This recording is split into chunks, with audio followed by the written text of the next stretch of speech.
الحمد لله رب العالمين والصلاة والسلام على أشرف الأنبياء والمرسلين أما بعد فأعوذ بالله من الشيطان الرجيم من همزه ونفخه ونفثه بسم الله الرحمن الرحيم رب اشرح لي صدري ويسر لي أمري واحلل عقدة من لساني يفقه قولي اللهم انفعنا بما علمتنا وعلمنا ما ينفعنا وزدنا علما فبشر عباد الذين يستمعون القول فيتبعون أحسنه أولئك الذين هداهم الله وأولئك هم أولو الألباب أعوذ بالله من الشيطان الرجيم بسم الله الرحمن الرحيم قل أرأيتم إن أخذ الله سمعكم وأبصاركم وختم على قلوبكم من إله غير الله يأتيكم به انظر كيف نصرف الآيات ثم هم يصدفون قل أرأيتم کہہ دیجئے تمہارا کیا خیال ہے،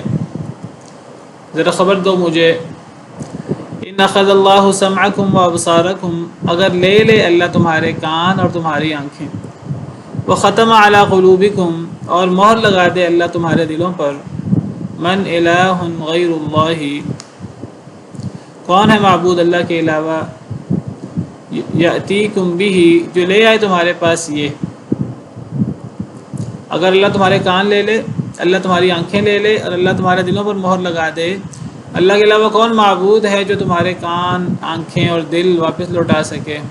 انظر کیف نصرف الآیات، دیکھیے اے اللہ کے رسول صلی اللہ علیہ وسلم، کیف نصرف الآیات، کیسے ہم پھیر پھیر کر بیان کرتے ہیں آیتیں، ثم ہم یصدفون، پھر دیکھیے کہ وہ کیسے انکار کرتے ہیں۔ آپ یہ دیکھیے کہ اللہ تعالیٰ کیسے پھیر پھیر کر آیتیں بیان کر رہے ہیں، کبھی کس طریقے سے اللہ دلیل دے رہے ہیں، کبھی کس طریقے سے اللہ تعالیٰ آیات پھیر پھیر کر بیان کرتے ہیں کہ چلو اس طریقے سے سمجھ آ جائے، اس طریقے سے سمجھ آ جائے، اس طریقے سے سمجھ آ جائے۔ اللہ کا فائدہ نہیں ہے، فائدہ ہمارا ہے، لیکن اللہ تعالیٰ پھیر پھیر کر آیتیں بیان کر رہے ہیں۔ اللہ کی محبت اور اللہ کا احسان دیکھیے کہ اللہ کس طرح کھول کھول کر بیان کرتے ہیں، اور جس کی ضرورت ہے، جس کی دنیا اور آخرت کی کامیابی کی بنیاد قرآن کو ماننا، نبی کریم صلی اللہ علیہ وسلم کی تعلیمات پر ایمان لانا، اللہ رسول کی بات ماننا ہے، دیکھیں وہ انکار کیسے کر رہے ہیں۔ اللہ کو دیکھیے اللہ کیسے پھیر پھیر کر اپنی نشانیاں بیان کر رہے ہیں، اور لوگوں کو دیکھیں لوگ کیسے انکار کر رہے ہیں، حالانکہ ضرورت لوگوں کی ہے، اللہ کی نہیں ہے، سراسر فائدہ لوگوں کا ہے۔ من اهتدى فإنما يهتدي لنفسه، جو ہدایت یافتہ ہوتا ہے اپنے نفس کے لیے ہدایت یافتہ ہوتا ہے، ومن ضل، اور جو گمراہ ہوتا ہے فإنما يضل عليها، اپنے نفس کے خلاف گمراہ ہوتا ہے۔ تو اس آیت کریمہ میں اللہ تعالیٰ نے واضح فرمایا ہے کہ اے کفار، اے مشرکین مکہ، اگر تم اپنے اعزاز سے، اپنی صلاحیتوں سے فائدہ نہیں اٹھاؤ گے، اللہ نے تو تمہیں یہ صلاحیتیں دی تھیں اللہ کے احکامات ماننے کے لیے۔ اللہ جو صلاحیتیں دیں، اللہ جو صلاحیتیں دیں، جو علم دیں، جو اللہ مال دیں، جو اللہ اقتدار دیں، جو اللہ کان، آنکھیں، دل دیں، یہ ہر چیز اللہ کے دین کے سربلندی کے لیے استعمال ہونی چاہیے، اللہ کے احکامات پر عمل کرنے کے لیے استعمال ہونی چاہیے۔ کوئی اگر نہیں استعمال کرتا، کان ہیں لیکن وہ کانوں سے قرآن نہیں سنتا، نبی کا فرمان نہیں سنتا، اللہ کی آیات نہیں سنتا، واعظ و نصیحت نہیں سنتا، حق بات پر کان نہیں دھرتا، اللہ نے اگر آنکھیں دی ہیں تو وہ دنیا کی نشانیوں میں غور کر کے اللہ کی عظمت کو نہیں پہچان لیتا، اللہ پر ایمان نہیں لے آتا، قرآن نہیں پڑھتا، اپنی آنکھوں سے، اپنی آنکھوں کو دین کے غلبے کے لیے استعمال نہیں کرتا، دل اللہ نے دیا ہے وہ تدبر نہیں کرتا، اللہ کی نشانیوں پر جو کانوں سے ہو کر دل تک پہنچیں، جو آنکھوں سے ہو کر دل تک میسیج پہنچیں، ایک بندہ دل سے غور نہ کرے تو ایسے کانوں اور ایسے آنکھوں اور ایسے دلوں کا فائدہ۔ یہ کان ہونے کے باوجود بہرے لوگ ہیں، یہ آنکھیں ہونے کے باوجود یہ لوگ اندھے ہیں، یہ دل ہونے کے باوجود یہ لوگ بے وقوف ہیں، یہ عقل نہیں کرتے۔ تو جب اللہ نے جو صلاحیتیں دیں، وہ صلاحیتیں اللہ کے دین کے غلبے کے لیے، اللہ پر ایمان لانے کے لیے استعمال نہیں ہو رہی، تو اگر اللہ یہ صلاحیتیں واپس لے لے، جو اللہ نے مال دیا انسان دین کے غلبے کے لیے استعمال نہیں کرتا، اگر اللہ مال واپس چھین لے، جس اللہ نے دیا وہ لے بھی سکتا ہے۔ اللہ نے وقت دیا ہے، اللہ نے جوانی دی ہے، جوانی دین کے غلبے کے لیے استعمال نہیں ہوتی تو ایسی جوانی اور ایسے وقت کا پھر فائدہ اللہ یہ وقت واپس لے سکتے ہیں، اللہ یہ صلاحیتیں، یہ صحت، یہ عافیت اللہ واپس لے سکتے ہیں۔ کہہ دیجئے اللہ کے رسول، آپ ذرا ان سے کہہ دیجئے کہ ذرا مجھے خبر دو، اگر اللہ تمہارے کان واپس لے لے، تمہارے کان لے جائے اللہ، تمہاری آنکھیں لے جائے، تمہارے دلوں پر اللہ مہر لگا دے، تم ان سے فائدہ تو اٹھا نہیں رہے، تو اگر اللہ سزا کے لیے یہ چیزیں تم سے چھین لے تو بتاؤ یہ لٹائے گا کون تمہیں؟ تم مانگو گے کس سے پھر؟ تمہارے معبود تمہیں دیں گے، لات منات عزا، تم خود ان کو واپس لے سکتے ہو۔ کون سے ایسے معبود ہیں اللہ کے علاوہ جو تمہیں یہ چیزیں لا کے دیں گے؟ کوئی نہیں ہے۔ جن کو تم شریک بناتے ہو وہ بھی یہ کام نہیں کر سکتے۔ اللہ وحدہ لا شریک ہی تمہیں یہ عذاب واپس دے سکتا ہے، یہ صلاحیتیں واپس دے سکتا ہے۔ تو جب اللہ نے پہلے یہ صلاحیتیں دی ہیں تو ان صلاحیتوں کو اللہ کے غلبے کے، دین کے غلبے کے لیے، ایمان لانے کے لیے استعمال کیوں نہیں کرتے؟ دیکھو اللہ کیسے کھول کھول کر آیتیں بیان کرتے ہیں، کیسے اللہ واضح کرتے ہیں، اور دیکھو لوگ کیسے آگے سے لوگ سر پر دوڑ رہے ہیں، لوگ کیسے انکار کر رہے ہیں، فائدہ حالانکہ لوگوں کا ہے۔ دیکھیے اللہ نے قرآن کریم میں سینکڑوں طریقوں سے ہدایت واضح کی ہے، حالانکہ اللہ کو ضرورت نہیں ہے ہمارے ایمان لانے کی۔ اگر پوری دنیا یہ مل کر ایمان لے آئے، پوری دنیا سب سے نیک شخص کی طرح ہو جائے، اللہ کی بادشاہت میں اتنا بھی اضافہ نہیں ہوتا۔ تمام انسان، تمام جن، حضرت آدم سے لے کر قیامت تک آنے والے تمام انسان، تمام جن اگر یہ ایمان لے آئیں، اگر یہ سب سے نیک شخص کی طرح ہو جائیں، تو اللہ کی بادشاہت میں اتنا بھی اضافہ نہیں ہوتا جتنا سمندر میں سوئی ڈالیں، سوئی کے ساتھ پانی لگتا ہے، اللہ کی بادشاہت میں اتنا بھی اضافہ نہیں ہوتا۔ اور اگر یہ تمام کے تمام لوگ بدترین شخص کی طرح، شیطان کی طرح ہو جائیں، اللہ کی بادشاہت میں اتنی بھی کمی نہیں ہوتی جتنا سمندر میں سوئی ڈالیں، سوئی کے ساتھ پانی لگتا ہے۔ تو ضرورت تو ہماری ہے ساری۔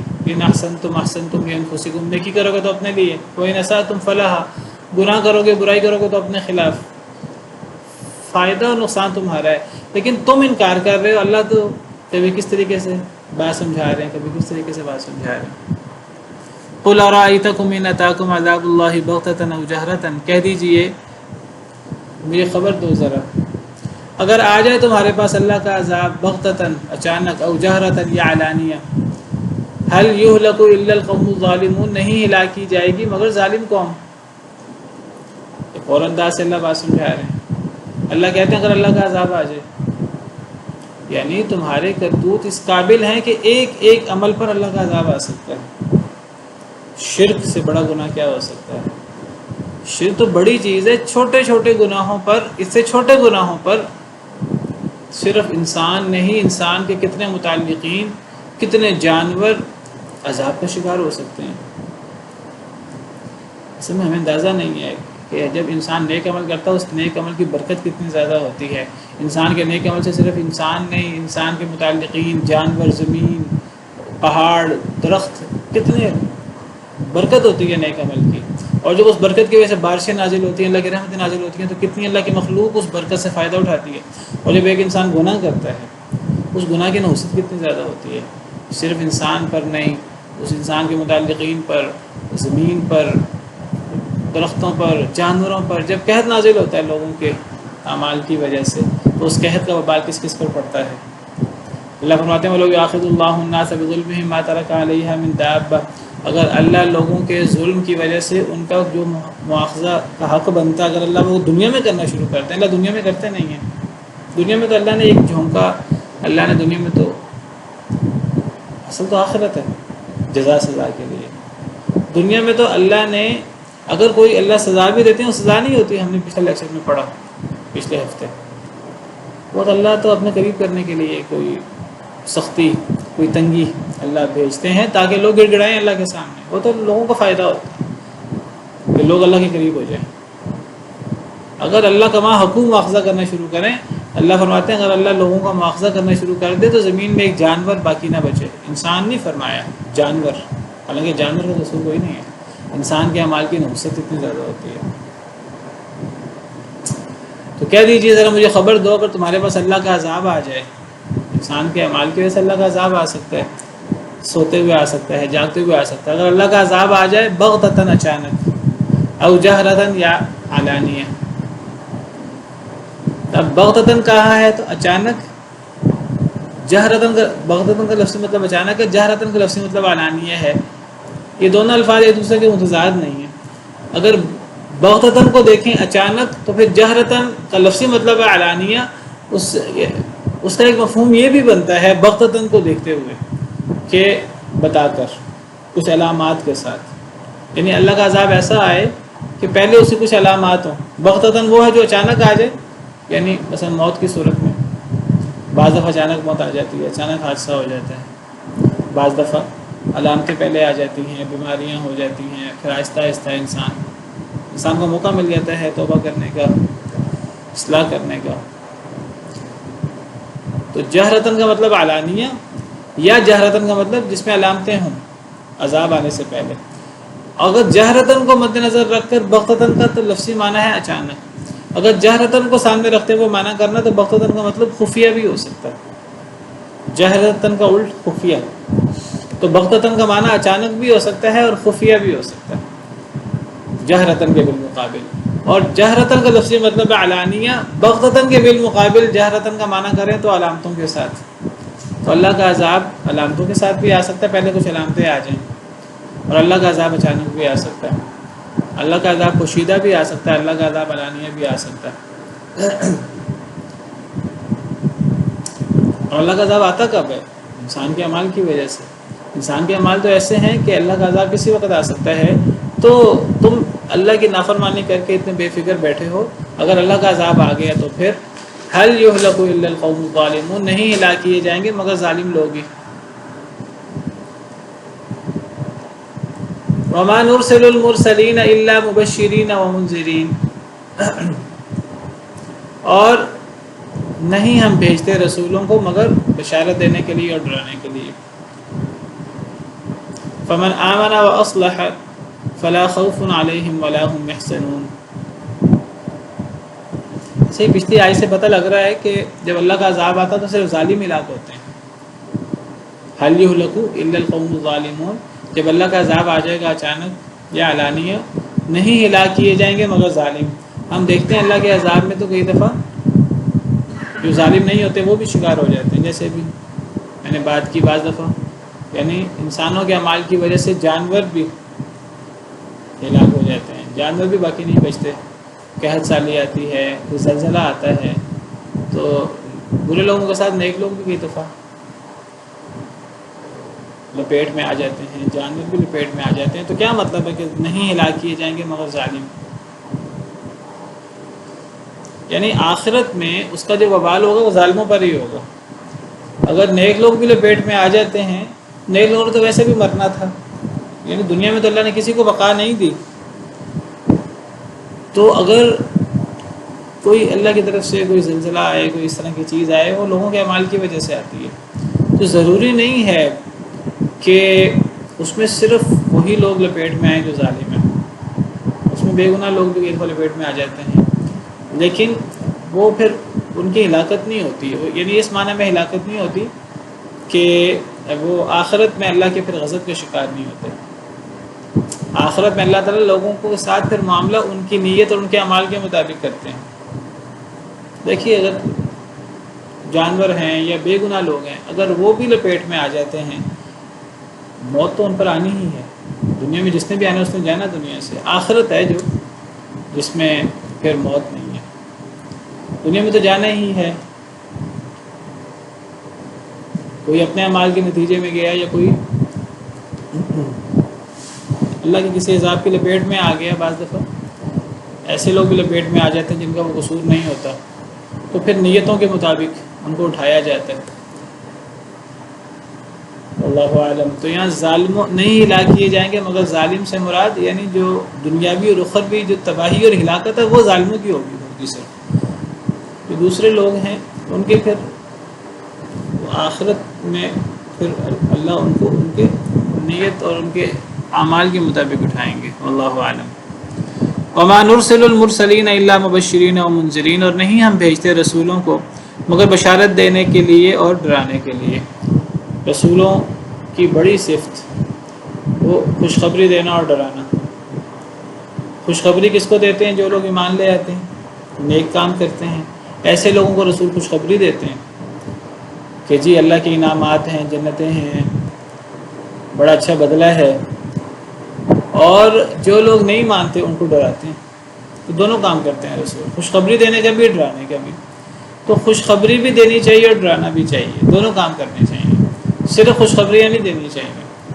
صرف خوشخبریاں دینے سے انسان امید میں مبتلا ہو جاتا ہے، آرزوؤں میں، خواہشات میں مبتلا ہو جاتا ہے. اگر لوگوں کو صرف جنت کی باتیں بتائی جائیں، لوگوں کو کبھی اللہ کے عذاب سے، اللہ کے غضب سے نہ ڈرایا جائے، تو آرزوئیں اور خواہشات میں مبتلا ہو جاتا ہے انسان گناہ کرتا رہتا ہے اور انسان سمجھتا ہے اللہ غفور الرحیم، اللہ معاف کر دے گا. صرف بشارتیں دینی چاہیے، صرف جنتوں کی باتیں نہیں کرنی چاہیے، بلکہ یہ بھی بتانا چاہیے کہ شیطان بڑی اس نے عبادت کی تھی جب اس نے اللہ کے حکم عدولی کی ایک، اور اس پر اکڑ گیا، اللہ نے اسے لعنت کر دی، اس کے اوپر سارے اعمال اس کو ضائع ہو گئے. سیدنا آدم علیہ السلام درخت کا پھل کھانے سے اللہ نے منع کیا، درخت کا پھل کھایا، اللہ نے جنت سے اتار دیا، حالانکہ وہ آدم علیہ السلام ہے جن کو اللہ تعالیٰ نے اپنے ہاتھوں سے پیدا کیا، جن میں اللہ نے اپنی روح پھونکی، جن کو اللہ نے فرشتوں سے سجدہ کروایا. تو صرف بشارتیں دینا نہیں، اسی طرح صرف ڈرانا یہ بھی صحیح نہیں ہے. صرف ڈرائیں کچھ لوگ، نبیوں کا کام دونوں ہے، بشارت دینا بھی اور ڈرانا بھی. یعنی اللہ کا خوف بھی ہونا چاہیے، ڈرانے سے اللہ کا خوف پیدا ہوگا، بشارت دینے سے امید پیدا ہوگی. دونوں چیزیں ہونی چاہیے، امید بھی ہونی چاہیے اللہ کی طرف سے اور خوف بھی ہونا چاہیے. ایمان امید اور خوف کے درمیان، الایمان بین الرجاء والخوف. نیک بھی لوگ ہوتے ہیں وہ اللہ کے عذاب سے ڈرتے بھی ہیں اور اللہ کی رحمت کی امید بھی کرتے ہیں. اللہ کے نبی، اللہ کے ولی، وہ اللہ سے ڈرتے بھی ہیں اور اللہ کی رحمت کی امید بھی رکھتے ہیں. اللہ فرماتے ہیں جب اللہ سے دعا کیا کرو، ادعوا ربکم تضرعا وخفیا انه لا يحب المعتدين ولا تفسدوا في الارض بعد اصلاحها وادعوه خوفا وطمعا. اللہ کو پکارا کرو اللہ سے ڈرتے ہوئے اور اللہ سے امید رکھتے ہوئے. جب انسان اللہ سے دعا کرے، دعا کرتے ہوئے انسان بڑا جو ہے نا وہ اس انداز سے دعا کرے کہ بس میرے دعا کے بعد تو بس مجھے مل ہی جانی ہے. ٹھیک ہے، اللہ فرماتے ہیں، اللہ دعائیں قبول فرماتے ہیں، لیکن انسان کو دعا کرتے وقت خوف ہونا چاہیے اپنے اعمال کا. کہیں ایسا نہ ہو کہ اللہ میری دعا قبول نہ کرے میرے اعمال کی وجہ سے، اپنی کمیوں کوتاہیوں کی وجہ سے. انسان کو ڈرتے ہوئے دعا کرنی چاہیے، دعا کرتے ہوئے خوف بھی ہونا چاہیے، امید بھی ہونی چاہیے. وَادْعُوهُ خَوْفًا وَطَمَعًا. اور یہ نہیں سمجھی کہ یہ عام انسان کی بات ہے، نیک لوگوں کو بھی. نبیوں کو اللہ فرماتے ہیں سورہ انبیاء میں، اللہ نے بہت سارے انبیاء کا ذکر فرمایا، اولئک یسارعون فی الخیرات ویدعوننا رغبا ورہبا. اللہ ان نبیوں کا 8-10 انبیاء کا ذکر، اللہ ان کا ذکر کر کے فرماتے ہیں یہ لوگ نیکیوں میں بڑی تیزی کرتے تھے، کوشش کرتے تھے نیکیوں میں، بہت نیکیاں کرتے تھے، اور نیکی کرنے کے ساتھ ویدعوننا رغبا ورہبا، ہم سے دعائیں کرتے تھے، ہمیں پکارتے تھے امید رکھتے ہوئے اور ڈرتے ہوئے. نبی بھی اللہ سے ڈرتے ہوئے اللہ سے دعا کرتے تھے.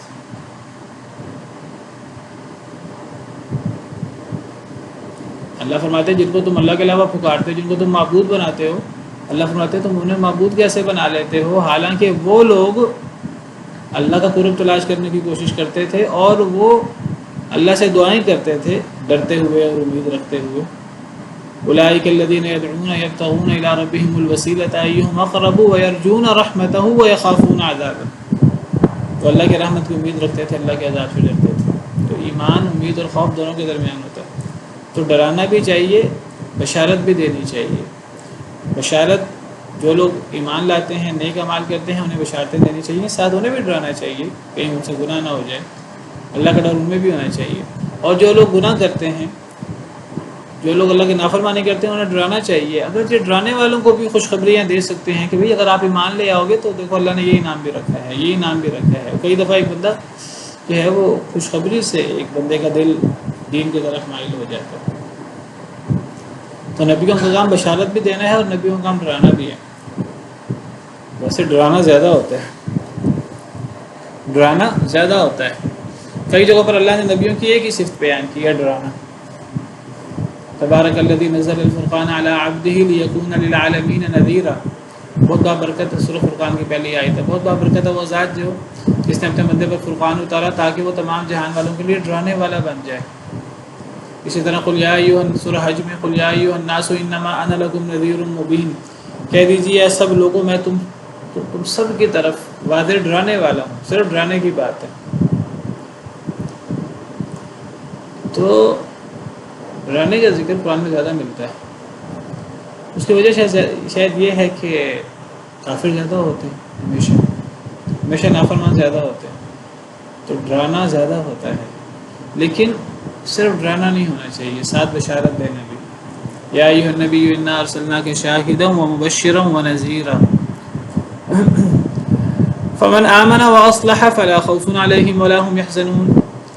جو ایمان لائے، اللہ کی دعوت کو، اللہ کے پیغام کو قبول کر لے، جو ایمان لے آئے وہ اصلح اور اصلاح کر لے اپنی، فلا خوف علیہم ولا هم يحزنون، پھر ایسے لوگوں پر نہ کوئی خوف ہوگا مستقبل کا، ولا هم يحزنون، نہ وہ غمگین ہوں گے جو ماضی میں کام کیے ہوں گے اس پر غمگین نہیں ہوں گے. تو اللہ نے یہ بشارت دی ہے. نبی بھی اس طرح بشارت دیتے ہیں جو ایمان لائے گا اور اپنی اصلاح کر لے گا تو پھر ایسے بندے کی دنیا اور آخرت بہتر ہو جائے گی. اس کو کوئی خوف نہیں ہوگا قبر کا، مرتے وقت فرشتے بشارت دیں گے، اس کو قبر کا خوف نہیں ہوگا، اس کو حشر کا خوف نہیں ہوگا، جو زندگی گزار رہا ہے دنیا میں اس پہ غم نہیں ہوگا. لیکن اس کے بالمقابل والذین کذبوا بآیاتنا، وہ لوگ جنہوں نے ہماری آیتوں کو جھٹلایا، یمسهم العذاب، انہیں چھوئے گا عذاب، بما کانوا یفسقون، اس وجہ سے جو وہ فسق و فجور کرتے تھے، جو وہ اللہ کی نافرمانی کرتے تھے. تو ایمان لانے اور اصلاح کرنے والے کے لیے انعام بتایا، یہ بشارت ہے، اور جو تکذیب کرتا ہے اللہ کی آیات کی ان کے لیے خوف کی بات کی، ان کے لیے عذاب ہے ان کی فسق کی وجہ سے. فسق کہتے ہیں اللہ کی اطاعت سے نکلنے کو. قل لا اقول لكم عندي خزائن الله ولا اعلم الغیب ولا اقول لكم انی ملک.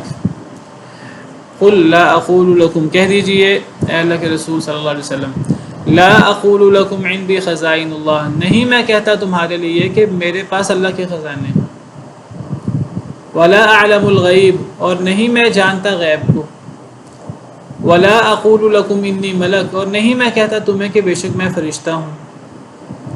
ملک لام پہ زبر ہو تو فرشتہ، اگر ملک لام پہ زیر ہو تو بادشاہ، جیسے ملک الناس، قل اعوذ برب الناس ملک الناس، لوگوں کا بادشاہ، لام پہ زیر ہو تو. لیکن اگر لام پہ زبر ہو ملک تو فرشتہ. اور نہیں میں کہتا تمہارے لیے کہ بے شک میں فرشتہ ہوں. ان اتبع الا ما یوحى الی، نہیں میں پیروی کرتا مگر جو مجھ پر وحی کی جاتی ہے. قل هل يستوي الاعمى والبصير، کہہ دیجئے کیا برابر ہو سکتے ہیں اندھا اور دیکھنے والا. افلا تتفکرون، کیا پس نہیں تم غور و فکر کرتے. تین بڑے عقیدے، تین بڑی باتیں اس آیت کریمہ میں بیان ہوئی ہیں. اے اللہ کے نبی صلی اللہ علیہ وسلم آپ فرما دیجئے، لوگوں میں اعلان کر دیں کہ میں یہ نہیں دعویٰ کرتا کہ میرے پاس اللہ کے خزانے ہیں. اللہ کے خزانے اللہ کے پاس ہیں، اللہ کے خزانوں کا مالک اللہ ہے. اللہ کے خزانے اللہ نے مجھے نہیں دے دیے. اللہ کے خزانوں کا پہرہ دار اور اللہ کے خزانوں کا مالک میں نہیں ہوں جس کو مرضی نواز دوں، جس کو چاہوں محروم کر دوں. اللہ کے خزانوں کا مالک اللہ ہی ہے. میرا دعویٰ یہ نہیں ہے کہ میرے پاس اللہ کے خزانے ہیں.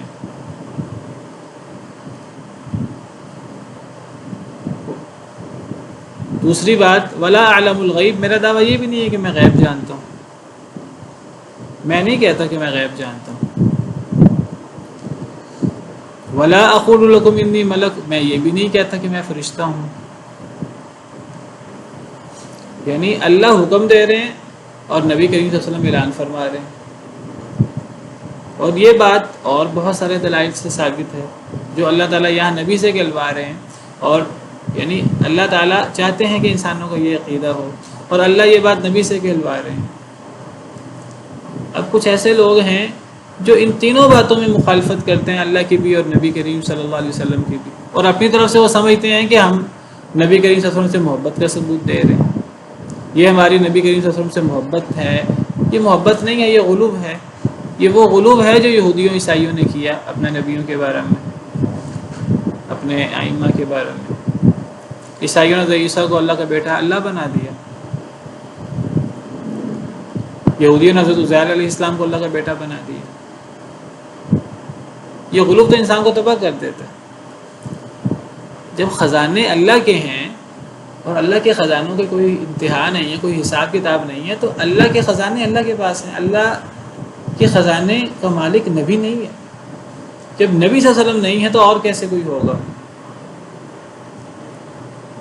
کچھ لوگ کہتے ہیں جی اللہ نے اپنے خزانے فلاں کو دے دیے ہیں، اب اللہ کے خزانے وہ تقسیم کرتا ہے۔ وہ کہتے ہیں کہ جی نبی کریم صلی اللہ علیہ وسلم کو اللہ نے خزانے دے دیے، نبی صلی اللہ علیہ وسلم تقسیم کرتے ہیں، اور حدیث پیش کرتے ہیں، ایک حدیث انما انا قاسم واللہ معطی، کہ میں تقسیم کرنے والا ہوں، دینے والا تو اللہ ہے۔ کون سی حدیث کہاں لگا دی ہے؟ اس حدیث کا یہ مطلب کہاں سے ہو گیا؟ دیکھیں حدیث کے الفاظ ہے میں تقسیم کرنے والا ہوں، اللہ دینے والا، یعنی جب نبی صلی اللہ علیہ وسلم مال غنیمت تقسیم کرتے تھے تو بعض دفعہ اگر کسی کے دل میں اشکال پیدا ہوتا مجھے زیادہ مال ملنا چاہیے، میں نے زیادہ محنت کی ہے، تو نبی صلی اللہ علیہ وسلم فرماتے میں تو تقسیم کرنے والا ہوں، دینے والا تو اللہ ہے۔ کیا مطلب میں تقسیم کرنے والا ہوں؟ یعنی میں اللہ کے حکم کے مطابق تقسیم کرتا ہوں۔ کیا تقسیم کرتا ہوں؟ جو اللہ نے، نبی صلی اللہ علیہ وسلم نبی بھی تھے، اور نبی کریم صلی اللہ علیہ وسلم سپہ سالار بھی ہوتے تھے، امیر بھی ہوتے تھے مدینہ کی ریاست، اور آپ کو اس میں فیصلے کرنے پڑتے تھے، کچھ کو مال غنیمت میں حصہ دینا ہے، کسی کو بیت المال سے حصہ دینا ہے، تو آپ فرمایا کرتے تھے میرے دینے پر اگر کسی کے دل میں کوئی بات آئے تو میں تقسیم کرنے والا ہوں، مال اللہ کا ہے، میرا مال نہیں ہے، اللہ کا مال ہے، اللہ کا ہے، اور جو مال اللہ نے دیا ہے بطور امیر، بطور سپہ سالار کے نبی صلی اللہ علیہ وسلم کو، نبی صلی اللہ علیہ وسلم اللہ کے حکم کے مطابق، اللہ کی تقسیم کے مطابق تقسیم کرتے تھے، آپ اپنی طرف سے تقسیم نہیں کرتے تھے۔ تو لوگوں کا کسی کے دل میں یہ خیال ہے، ان کا یہ اعتراض ختم کرنا مقصود ہے۔ اس سے یہ کہاں سے ثابت ہو گیا کہ اللہ نے سارے خزانے نبی صلی اللہ علیہ وسلم کو دے دیے؟ بھی خزانے اللہ کے ہیں، اللہ کیوں دیں گے نبی صلی اللہ علیہ وسلم کو؟ اور اس حدیث مبارکہ سے یہ ثابت بھی نہیں ہوتا۔ وہ کہتے ہیں نہیں، اللہ نے خزانے سارے اپنے نبی کو دے دیے، ہم نبی تقسیم کرتے ہیں۔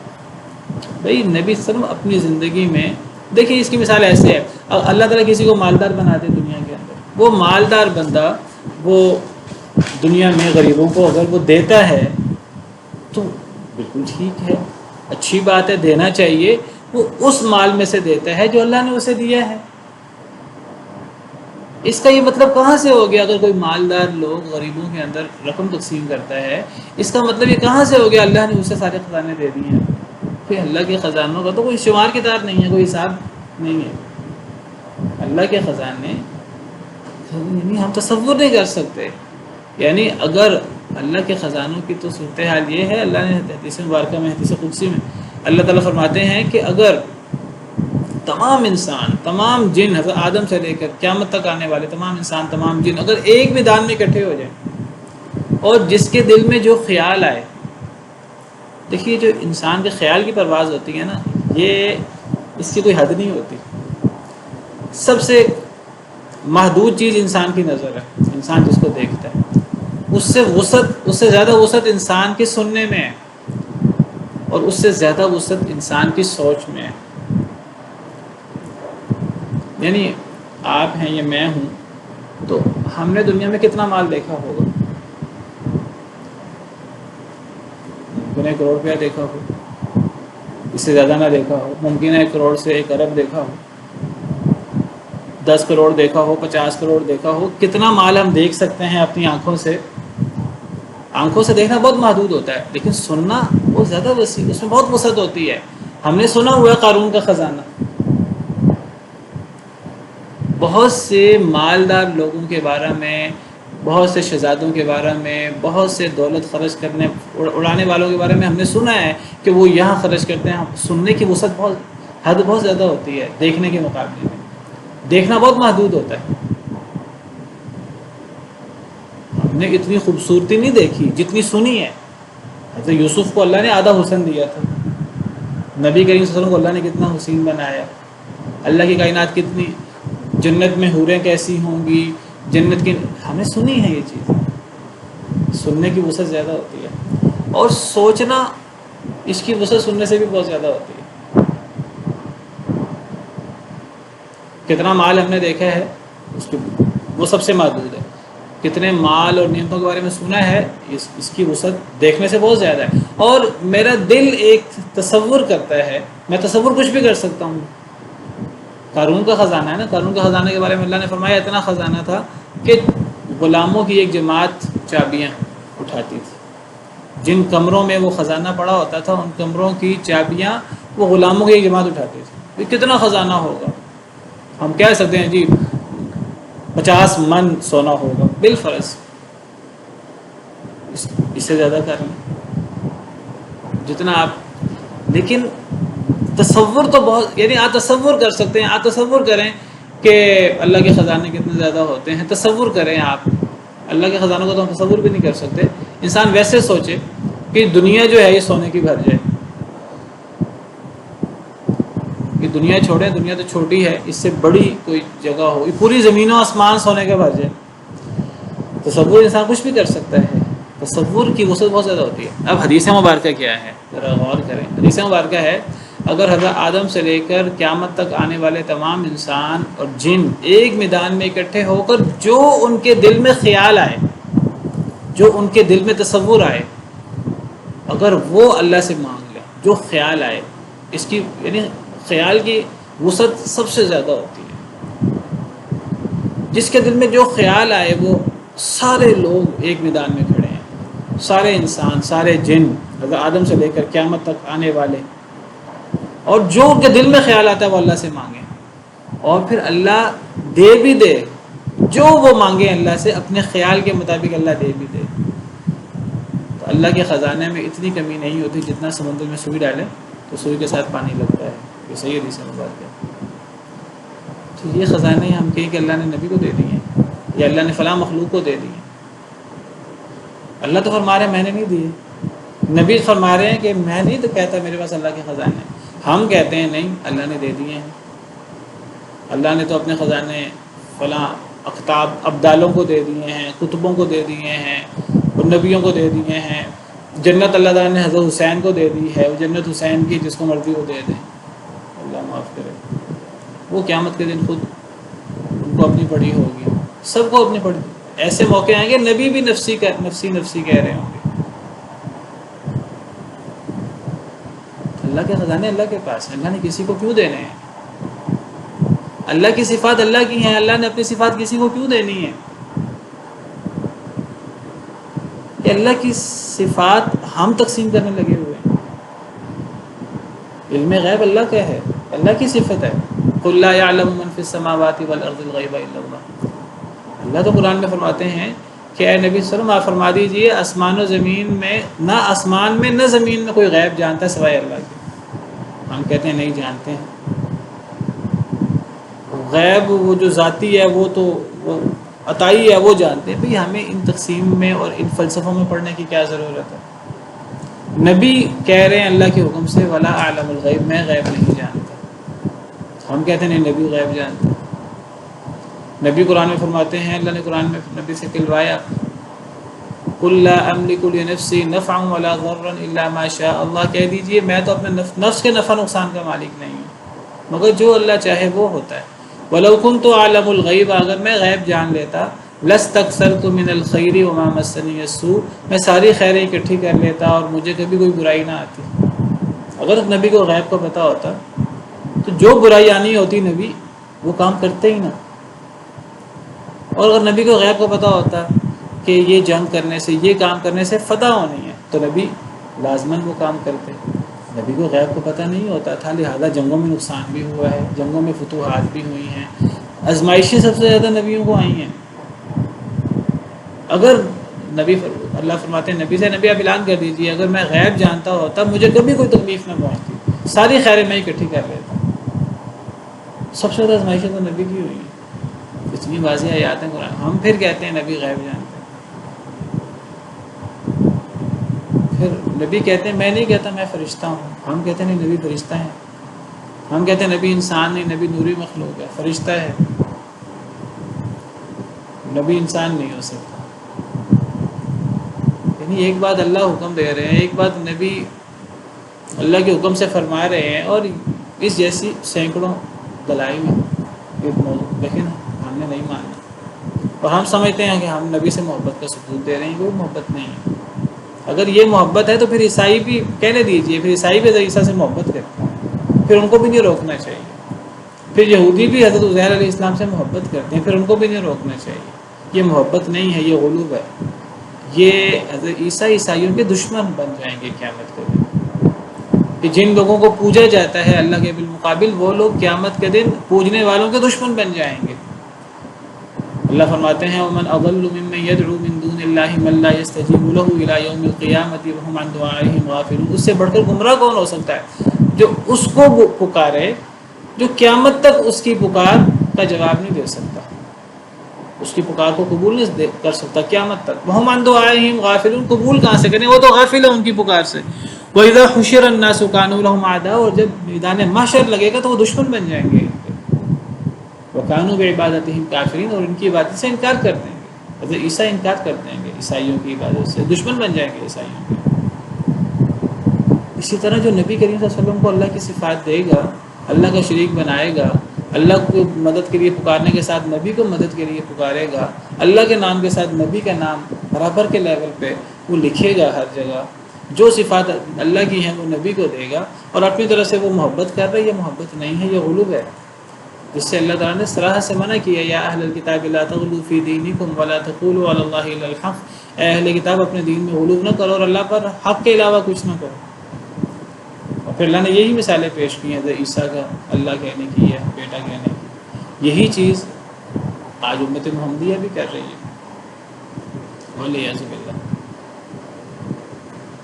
تو میں نہیں کہتا میرے پاس اللہ کی خزانہ، جب نبی کے پاس نہیں ہے تو پھر کون مخلوق ہے جس کے پاس اللہ کے خزانے ہیں؟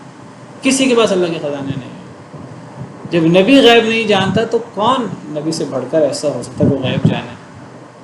کوئی غیب نہیں جانتا۔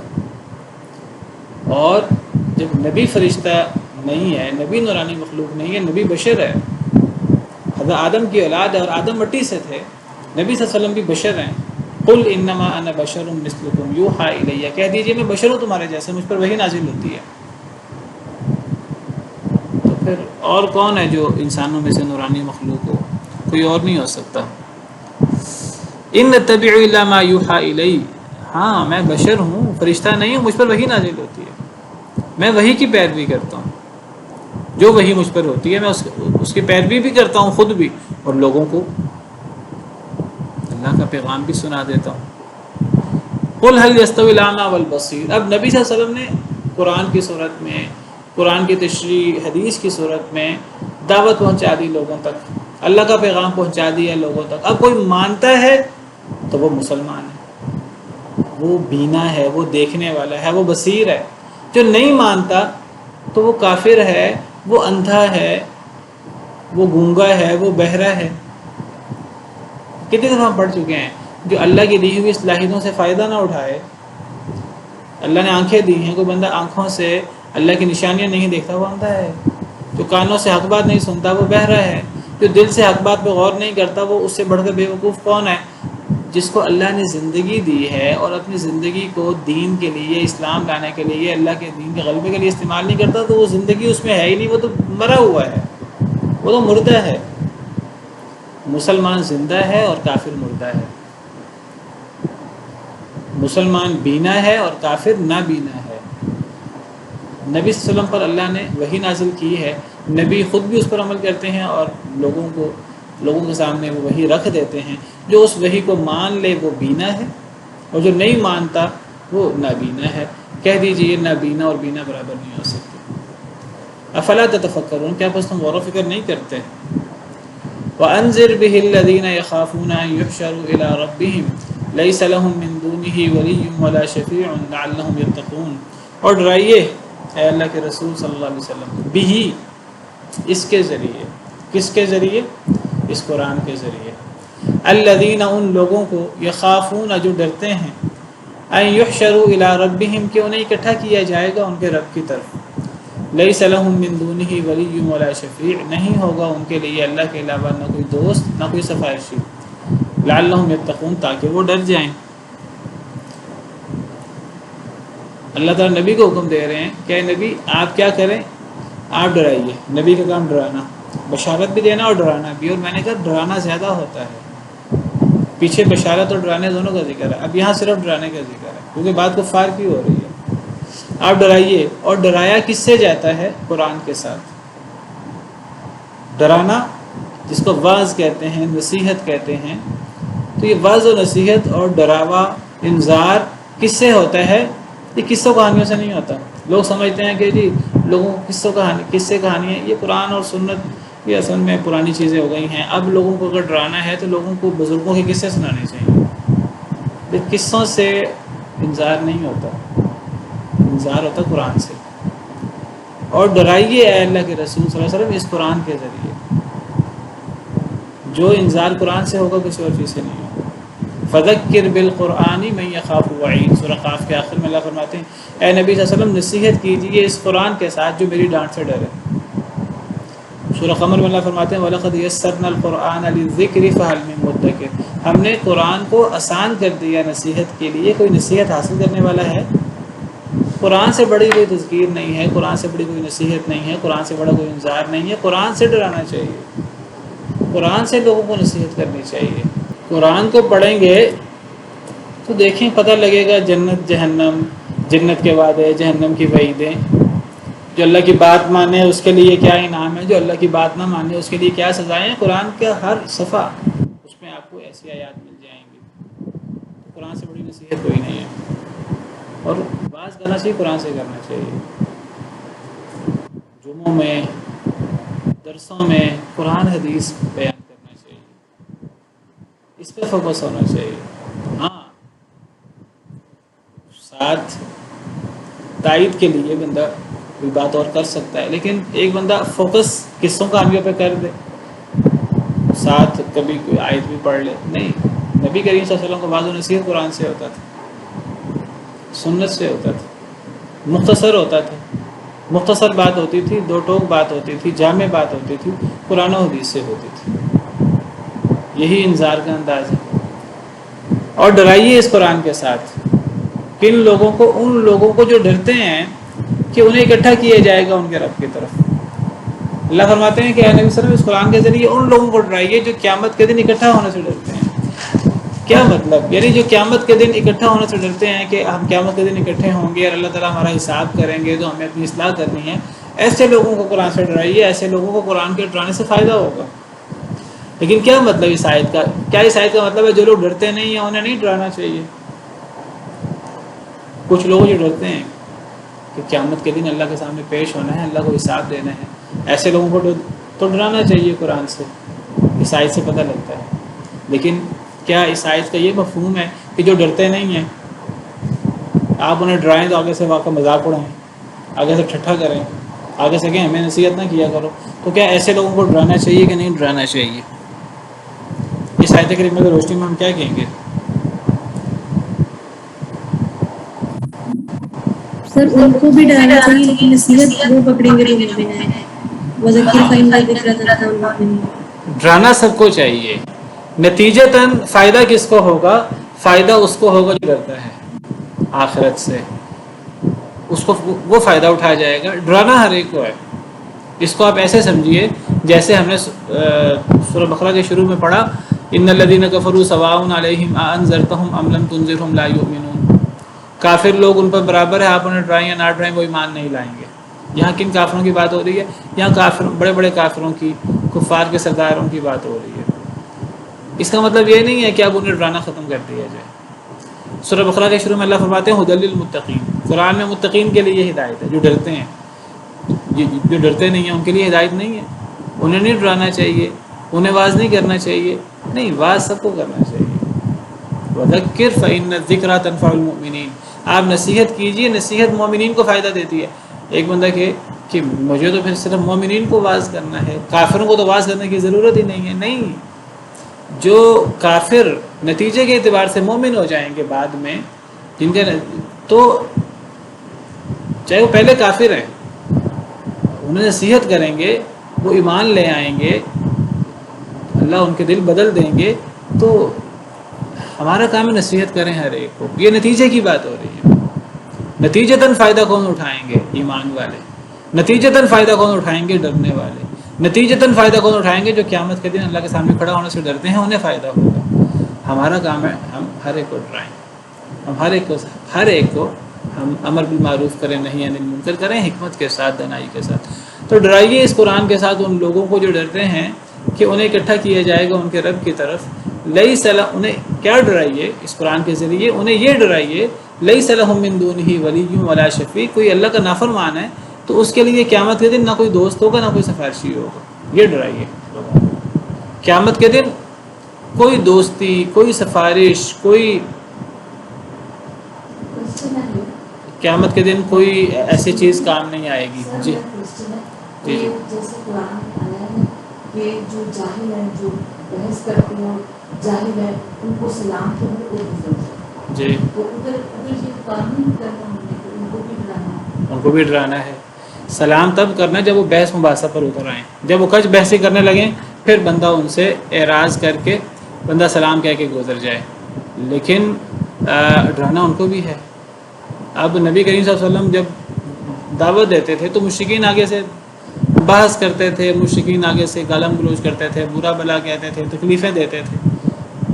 تو اس وقت اگر وہ کوئی بندہ کچ بحثی پہ اتر آئے اور وہ آپ محسوس کریں کہ اب بات کرنے سے فائدہ نہیں ہوگا، وہ بات کرنے سے اس نے اللہ رسول کو برا بلا کہتے رہنا ہے اور اس نے بات سمجھنی نہیں ہے، بات چھوڑ دیں. لیکن دوبارہ ڈرائیے، سہبارہ ڈرائیے، ورنہ تو یہ تو پھر کافر کہیں گے کہ یعنی جب بھی قرآن کی آیت انہوں نے سن لی کہ جی وارث الجاہلین، اس کا مفہوم یہی ہے جو ہم سمجھ رہے ہیں. اس کا مطلب ہے کہ پھر وہ ایک دفعہ کچ بحثی کرتے ہیں آپ سے، پھر ایسے لوگ قیامت تک کے لیے معاف ہو گئے، ان کو کوئی ڈرائے نہ. وہ تو چاہتے ہیں ہمیں کوئی نہ ڈرائے، اس کے باوجود ہمیں ڈرانا ہے. نبی کریم صلی اللہ علیہ وسلم ڈراتے تھے ابو جہل کو، ابو لہب کو، سب کو آپ دعوت دیتے تھے. ان کی کچ بحثی کے باوجود دعوت دیتے تھے. اس موقع پر آپ خاموش ہو جاتے تھے جب وہ کچ بحثی پر اتر آتے تھے. لیکن اس کا مطلب یہ نہیں آئندہ کے لیے ان کے ساتھ بحث بند کر دی جائے. نہیں، ڈرانا تو ہے. کبھی کس طریقے سے اللہ تعالیٰ فرما رہے ہیں ہم آیتیں کیسے پھیر پھیر کر پیش کرتے ہیں. لوگ نہیں مانتے، اللہ پھر بھی آیتیں پھیر پھیر کر پیش کرتے ہیں. لوگ قرآن کریم کا توہین کرتے ہیں، کرتے تھے. قرآن کو لوگ کہتے تھے کہ یہ اللہ کا کلام نہیں ہے، انسانی کلام ہے، جادو ہے. اللہ تعالیٰ پھر بھی جو ہے واضح نصیحت کرتے ہیں. اللہ نے واضح نصیحت کی، اللہ نے نبی کو حکم دیا واضح نصیحت کرو. جن کے بارے میں اللہ نے یہ فرما دیا کہ وہ ایمان نہیں لائیں گے، آپ انہیں ڈرائیں یا نہ ڈرائیں، نبی ان کو بھی دعوت دیتے رہے. اصل میں نبی کو تو نہیں پتا تھا نا کس نے ایمان لانا کس نے ایمان نہیں لانا. نتیجے کا نبی کو تو نہیں پتا. ہاں جہاں پتہ لگ جائے نبی کو وہی سے اب کوئی ایمان نہیں لائے گا، وہاں نبی بد دعا بھی کر دیتے ہیں، اے اللہ سب کو تباہ کر دیں. جب اللہ کی طرف سے وحی ہو جائے، جیسا حضرت نوح علیہ السلام کو اللہ نے بتا دیا وَأُوحِيَ إِلَىٰ نُوحٍ أَنَّهُ لَن يُؤْمِنَ مِن قَوْمِكَ إِلَّا مَن قَدْ آمَنَ. جو ایمان لا چکا ہے تو ٹھیک ہے، جو ایمان نہیں لایا وہ ایمان نہیں لائے گا. تو حضرت نوح نے بد دعا کر دیا اللہ سب کو تباہ کر دے. لیکن جہاں یہ نہیں پتا تو وہاں تو نبی کا کام واز کرنا ہوتا ہے، نصیحت کرنا ہوتا ہے. اور علماء کا کام جو نبی کے ورثاء ہیں ان کا بھی یہی کام ہے، حکمت کے ساتھ، خیر خواہی کے ساتھ، جدال بالاحسن، اچھے طریقے سے بحث و مباحثہ بھی کرنا چاہیے. وجادلہم باللتی ہی احسن، اچھے طریقے سے جدال کرنا چاہیے، بحث و مباحثہ. لیکن جہاں کچھ بحثی پہ اتر آئیں وہاں انسان بات گول کر دے، بات ختم کر دے. لیکن اس کا مطلب یہ نہیں کہ آئندہ بھی ان کو دعوت نہ دے. نہیں ہے ان کے لیے اللہ کے علاوہ نہ کوئی دوست نہ کوئی سفارشی، لعلہم یتقون، تاکہ وہ ڈر جائیں. یہ لوگ بھی ڈر سکتے ہیں، ان لوگوں کو بھی اللہ کی طرف سے نصیحت ہو سکتی ہے. وَلَا تَطْرُدِ الَّذِينَ يَدْعُونَ رَبَّهُمْ بِالْغَدَاةِ وَالْعَشِيِّ يُرِيدُونَ وَجْهَهُ، اور نہ آپ دور کریں ان لوگوں کو جو پکارتے ہیں اپنے رب کو صبح اور شام. وَلَا تَطْرُدْ، اور نہ آپ دور کریں، نہ آپ دھکے دیں. الَّذِينَ، نبی صلی اللہ علیہ وسلم خطاب ہے کہ اے نبی صلی اللہ علیہ وسلم آپ نہ دھکے دیں ان لوگوں کو، دور نہ کریں ان لوگوں کو جو پکارتے ہیں اپنے رب کو صبح اور شام. الغداتی صبح اور العشی عشاء یعنی شام. یریدون وجہ، اللہ کی رضا چاہتے ہیں. کیا مطلب یہ ہے کہ اے نبی صلی اللہ علیہ وسلم یہ جو آپ پر ایمان لانے والے لوگ ہیں، جو غریب لوگ ہیں آپ پر ایمان لانے والے، نبی صلی اللہ علیہ وسلم پر ایمان لانے والے اور ہر نبی پر ایمان لانے والے شروع میں غریب لوگ ہوتے ہیں. اب نبی کریم صلی اللہ علیہ وسلم پر وہ ایمان لائے اور نبی صلی اللہ علیہ وسلم بڑے خوش تھے کہ یہ ایمان لائے ہیں. اور نبی صلی اللہ علیہ وسلم جو ہیں وہ کفار کے سرداروں کو بھی دعوت دیتے تھے. کفار کے سردار آگے سے اعتراض کرتے تھے کہ آپ پر ایمان لانے والے غریب لوگ ہیں، جس طرح حضرت نوح علیہ السلام پر ایمان لانے والے غریب لوگ تھے، تو سردار اعتراض کرتے تھے کہ آپ پر ایمان لانے والے غریب لوگ ہیں. تو سردار کہتے تھے کہ اگر آپ غریبوں کو اپنے سے دور کر دیں، ہم ایمان لائیں یا نہ لائیں ہم آپ کی بات سنیں گے. اگر آپ نے ہمیں دعوت دینی ہے، اگر آپ نے ہمیں اپنے پاس بٹھانا ہے تو ہم آپ کی بات سننے کو تیار ہیں، ماننے نہ ماننے وہ بات کی بات ہے. ہم بات آپ کی تب سنیں گے جب غریبوں کو دور کرتے ہیں. ایسے ہم ان کے ساتھ نہیں بیٹھ سکتے، ہمارا کیلیبر نہیں ہے ہم ان کے ساتھ بیٹھیں. تو اللہ نے نبی کو روک دیا. اللہ نے فرمایا کہ آپ ان لوگوں کو جو ان کو نزدیک وہ غریب ہیں، ان کے نزدیک ان کی کوئی حیثیت نہیں ہے کفار کے سرداروں کے نزدیک، لیکن اللہ کے نزدیک ان کی اہمیت ہے. وہ اللہ کو پکارتے ہیں صبح شام، مومن ہے. وہ غریب ہے تو کیا ہوا، دنیاوی اعتبار سے وہ حبشی ہیں یا وہ غریب ہیں، دنیاوی اعتبار سے کمزور ہیں تو کیا ہوا، اپنے رب کو پکارتے ہیں صبح شام، اللہ کی رضا چاہتے ہیں. تو ان ایسے لوگوں کو آپ دور نہیں کر سکتے. کفار کے سرداروں کو سنانے کے لیے بھی آپ ان کو دور نہیں کر سکتے. اور سورہ ہود میں تو یہاں تک فرمایا حضرت نوح نے کہ وَيَا قَوْمِ مَن يَنصُرُونِي مِنَ اللَّهِ إِن طَرَدتُّهُمْ أَفَلَا تَذَكَّرُونَ. اے میری قوم، تم مجھ سے تقاضا کرتے ہو کہ میں غریبوں کو دور کر دوں اپنے سے، پھر تم میری بات سنو گے. حضرت نوح کہتے ہیں کہ اے میری قوم، اگر میں نے غریبوں کو اپنے سے دور کر دیا، میری مدد کون کرے گا اللہ کے بالمقابل؟ اللہ تو مجھے پھر سزا دیں گے، مجھے اللہ سے کون بچائے گا پھر؟ بڑی اہم بات ہے دعوت کے اندر کہ دعوت میں کچھ لوگ کہتے ہیں، ہمارے ہاں مختلف طرح کے لوگ ہیں، مختلف لوگ مختلف کام کرتے ہیں. کچھ لوگ کہتے ہیں ہم نے ایلیٹ کلاس میں کام کرنا. آپ ایلیٹ کلاس میں کام کریں بہت اچھی بات ہے، لیکن یہ نہیں کہ اگر آپ کے سامنے کبھی دنیاوی اعتبار سے کم تر لوگ آ جائیں، آپ کے نہیں ہمارا کیلیبر نہیں ہے ہم ان کے ساتھ بیٹھے، ہمارا اسٹیٹس نہیں ہے ہم ان کے ساتھ بیٹھے. اللہ نبی کو حکم دے رہے ہیں کہ اے نبی، آپ نے ان لوگوں کو جو صبح شام اپنے رب کو پکارتے ہیں انہیں اپنے سے دور نہیں کرنا. وہ اللہ کی رضا چاہتے ہیں، اللہ کے وہ محبوب ہیں. سورہ کہف میں اللہ نے فرمایا وَاصْبِرْ نَفْسَكَ مَعَ الَّذِينَ يَدْعُونَ رَبَّهُمْ بِالْغَدَاةِ وَالْعَشِيِّ يُرِيدُونَ وَجْهَهُ. اے نبی صلی اللہ علیہ وسلم، آپ اپنے آپ کو ان لوگوں کے ساتھ لگائے رکھیں جو لوگ صبح شام اپنے رب کو پکارتے ہیں، اللہ کی رضا چاہتے ہیں. کیا مطلب وَاصْبِرْ نَفْسَكَ؟ اے نبی صلی اللہ علیہ وسلم، آپ ان کے اندر اٹھے بیٹھیں، غریبوں کے اندر، بلال حبشی کے اندر اور غریبوں کے اندر آپ اٹھے بیٹھیں اور آپ اپنے آپ کو ان کے ساتھ لگائے رکھیں. آپ ان سے الگ ہو کے نہ بیٹھیں کہ آپ اچھے خاندان کے ہیں. نبی صلی اللہ علیہ وسلم کا خاندان اچھا تھا دنیاوی اعتبار سے بھی. تو آپ اپنے آپ کو ان کے اندر لگائے رکھیں. اور ابھی اگلی آیت دیکھیں، اگلی آیت تو اس سے بھی بڑھ کر ہے. تو اصل میں دنیاوی اعتبار سے لوگ، کافر لوگ کہتے ہیں جی ان لوگوں کو دور کیا جائے، تو بعض دفعہ یہ چیز دعوت دینے والوں کے ذہن میں بھی آ جاتی ہے. اللہ نے اپنے نبیوں کو بتایا کبھی غریب مسلمانوں کو اپنے سے دور نہیں کرنا. اور نہ دور کیجیے ان لوگوں کو جو پکارتے ہیں اپنے رب کو صبح شام، جو چاہتے ہیں اللہ کی رضا. ما علیک من حسابہم من شیء، نہیں ہے آپ پر ان کے حساب سے کچھ بھی. وما من حسابک علیہم من شیء، اور نہیں ہے آپ کا حساب ان پر کچھ بھی. آپ کو ان سے کیا لینا دینا ہے ان کی غربت سے؟ وہ اگر نیک ہیں، اگر وہ ایمان لاتے ہیں تو وہ اللہ کے بندے ہیں، اللہ کے محبوب ہیں، اللہ کے پیارے ہیں. ان کی غربت سے اور ان کے پیشے سے، دنیاوی پیشے سے آپ کا کیا لینا دینا؟ ان کا کیا لینا دینا ہے آپ کے ساتھ؟ آپ کا ان کے ساتھ کیا لینا دینا ہے؟ فتطردہم، کہ آپ انہیں دور کریں، فتکون من الظالمین، تو آپ ظالم ہو جائیں گے. نبی کو اللہ کہہ رہے ہیں کہ نبی اگر آپ نے ان کو دور کر دیا تو آپ ظالم ہو جائیں گے. وَكَذَلِكَ فَتَنَّا بَعْضَهُمْ بِبَعْضٍ لِيَقُولُوا أَهَؤُلَاءِ مَنَّ اللَّهُ عَلَيْهِمْ مِنْ بَيْنِنَا. اسی طرح ہم نے آزمایا ان میں سے بعض کو بعض کے ساتھ، امیروں کو غریبوں کے ساتھ. یہ آزمائش ہے. کچھ مالدار ہیں، کچھ ملازم طبقہ ہے، کچھ اس دور میں آقا تھے، کچھ غلام تھے، اور اکثر غلام مسلمان ہوئے تھے.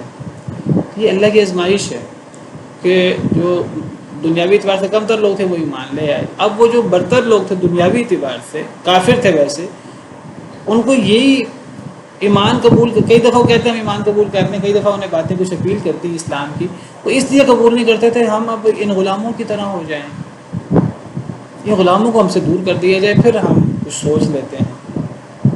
اللہ فرماتے ہیں یہ آزمائش ہے. اللہ کے نزدیک تو اصل چیز تقوی ہے، چاہے کوئی بندہ غلام ہے، چاہے کوئی غریب ہے. اللہ فرماتے ہیں اسی طرح ہم نے آزمایا ان میں سے بعض کو بعض کے ساتھ لِيَقُولُوا أَهَٰؤُلَاءِ مَنَّ اللَّهُ عَلَيْهِم مِّن بَيْنِنَا، تاکہ وہ کہیں کیا یہی لوگ ہیں احسان کیا اللہ نے ان پر ہم میں سے. یہ اللہ نے آزمایا. یہ مالدار کافر کہتے تھے کیا یہ غریب لوگ ہیں جو مسلمان تھے، کیا یہ لوگ ہیں جن پر اللہ نے ہم میں سے احسان کیا اور اللہ نے انہیں اسلام کی ہدایت دی، یہ اسلام لا کر ہم سے بڑھ گئے ہیں؟ یہ کیسے ہو سکتا ہے؟ ان کو یہ چیز قبول نہیں ہوتی تھی دل سے. جس کے دل میں تکبر آ جاتا ہے، فخر آ جاتا ہے، وہ قبول نہیں کرتا. ایک بندہ اگر مومن ہے وہ کتنا غریب کیوں نہیں ہے، وہ اللہ کا پیارا ہے، اللہ کا محبوب ہے. ایک بندہ مالدار ہے لیکن وہ کافر ہے، وہ ایسے لوگوں کی پوری دنیا بھر جائے وہ ایک مسلمان کے برابر نہیں ہو سکتے، جیسے حدیث مبارکہ میں آتا ہے. تو وہ اللہ فرماتے ہیں ہم نے بعض کو بعض کے ساتھ آزمایا تاکہ وہ کہیں، یہ کہتے تھے کفار أَهَٰؤُلَاءِ مَنَّ اللَّهُ عَلَيْهِم مِّن بَيْنِنَا، کیا یہ لوگ ہیں اللہ نے ان پر احسان کیا ہے، ہمارے درمیان ہمیں چھوڑ کر ان پر احسان کیا ہے. اللہ جواب دیتے ہیں أَلَيْسَ اللَّهُ بِأَعْلَمَ بِالشَّاكِرِينَ، کیا نہیں اللہ جاننے والا شکر گزاروں کو؟ اللہ کو نہیں پتہ اللہ کا شکر گزار کون ہے؟ اگر غریب بندہ اللہ کا شکر گزار ہے تو اللہ غریب سے محبت کریں گے. ایک مالدار بندہ اگر اللہ کے ساتھ سرکشی کرتا ہے تو اللہ کے نزدیک اس کی کوئی حیثیت نہیں ہے، کوئی مقام نہیں ہے اس کا. تو شکر گزار کا اللہ کو نہیں پتہ. اللہ فرماتے ہیں میں تو شکر گزاروں کا دھیان کرنے والا ہوں، شکر گزاروں سے محبت کرنے والا ہوں. وہ غریب ہے کہ مالدار ہے، اس سے کیا فرق پڑتا ہے؟ اور غریب ہونا بھی ضروری نہیں ہے اللہ غریب سے محبت کریں. اگر ایمان لانے والا ابو بکر کی طرح مالدار ہے تو وہ شکر گزار ہے. اگر ایمان لانے والا بلال حبشی ہے وہ سردار ہے مسلمانوں کا. حضرت عمر فرمایا کرتے تھے کہ ابو بکر سیدنا عاتق سیدنا، ابو بکر ہمارے سردار ہیں اور انہوں نے ہمارے سردار کو آزاد کروایا، حضرت بلال کو. چلیں آج کے لیے اتنا ہی کافی ہے. ابھی ویسے موضوع جاری ہے یہی غریب ایمان والوں کا، لیکن انشاءاللہ آئندہ اس کو مکمل کریں گے. سبحان ربک رب العزت عما یصفون وسلام علی المرسلین والحمد للہ رب العالمین.